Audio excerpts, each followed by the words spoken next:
Bonjour, nous sommes le vendredi 29 août 2014 et je voudrais vous parler des rapports entre astronomie et astrologie qui, à mon avis, ont été très mal compris.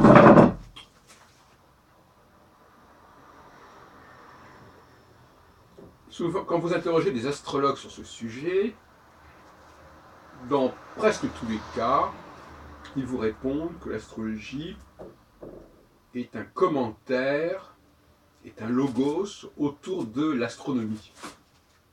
Ce qui explique un certain nombre de dérives, notamment la prise en compte des planètes transsaturniennes invisibles que l'on ignorait dans l'Antiquité, sans parler des astéroïdes.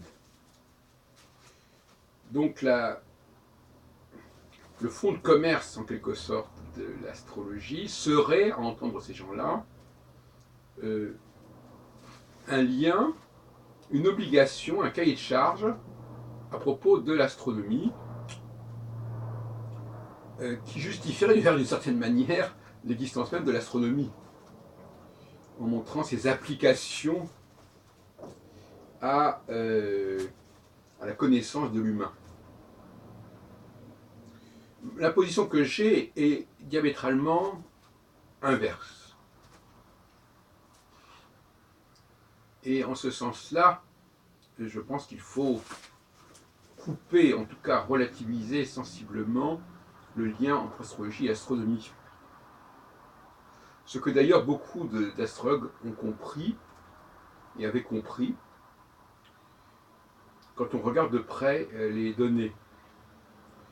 Mais il y a plusieurs façons de lire les données astrologiques.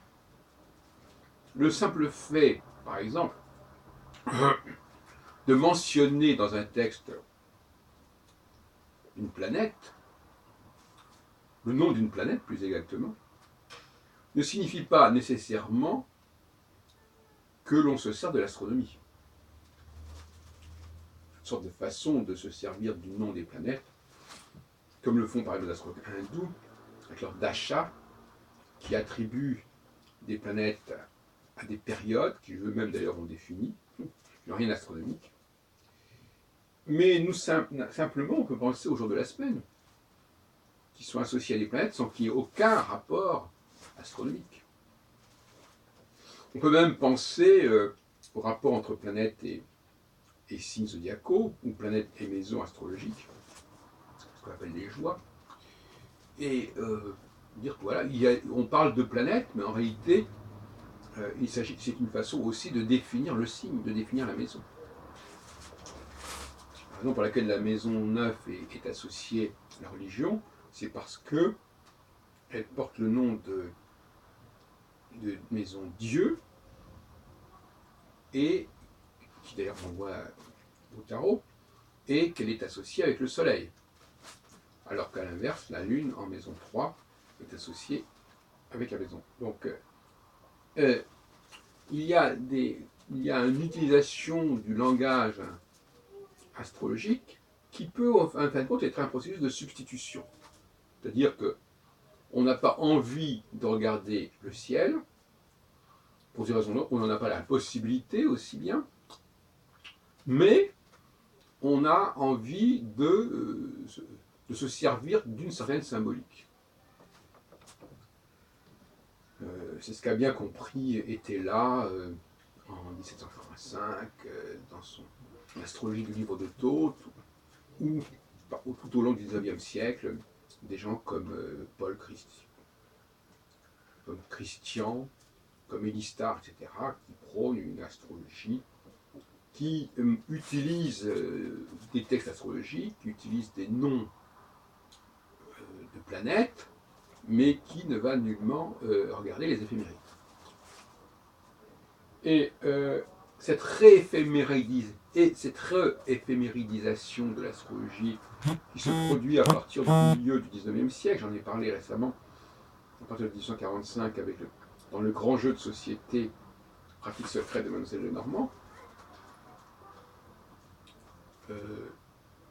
il y a une tentative au lendemain, enfin à la veille du grade de Neptune, il y a une tentative de renouer avec l'astronomie.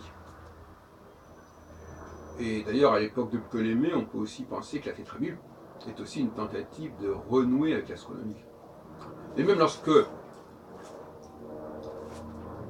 Ptolémée explique les domiciles des planètes, donne des raisons pour les domiciles des planètes,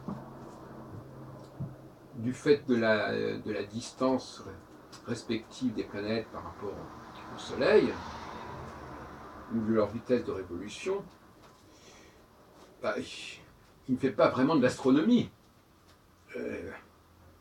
Il utilise une symbolique planétaire, ça ne va pas beaucoup plus loin. Faire de l'astronomie, c'est dire par exemple qu'il y a un aspect entre deux planètes, par exemple, ça c'est de l'astronomie.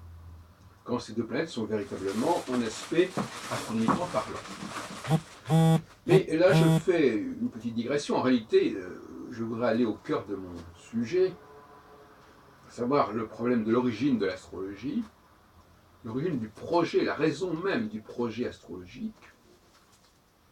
Et je dirais que c'est un projet politique, social, organisationnel, une volonté d'organiser le temps social, le temps politique, le temps de la cité, et de le faire un peu comme, par exemple, imaginons des constitutionnalistes comme ceux qu'on a connus à la fin du XVIIIe siècle, sous la Révolution, des gens comme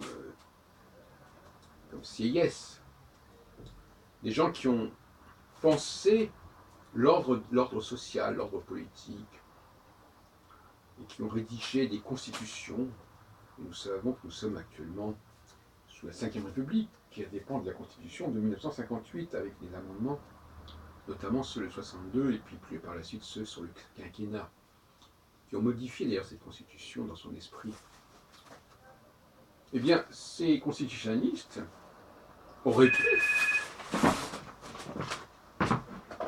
Allô ? Oui.